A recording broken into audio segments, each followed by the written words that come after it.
So guys, এই যে সাহেবের কবরখানায় চলে আসলাম। আমরা এই সাইডে কাজ করতেছি, আর এই সাইডেই হচ্ছে সাহেবের কবরখানা। তো দেখুন,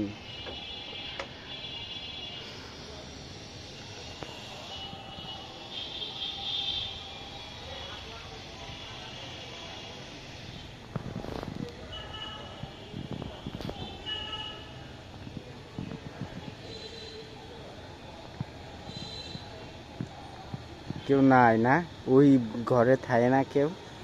যারা মাটি কবর খুঁজে তারা যদি বলে তারা খায়।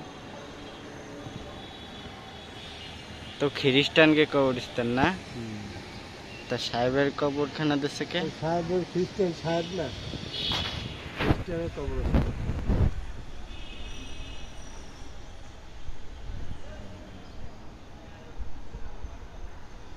মেন রাস্তার পাশেই কবরস্থানটি, সাহেবের কবরখানা। ওই যে মেন রাস্তা, আর এই হলো আমাদের সাইড, কাজের সাইড। এই পাশে মেন রাস্তা, তার পাশে এই যে সাহেবের কবরখানা।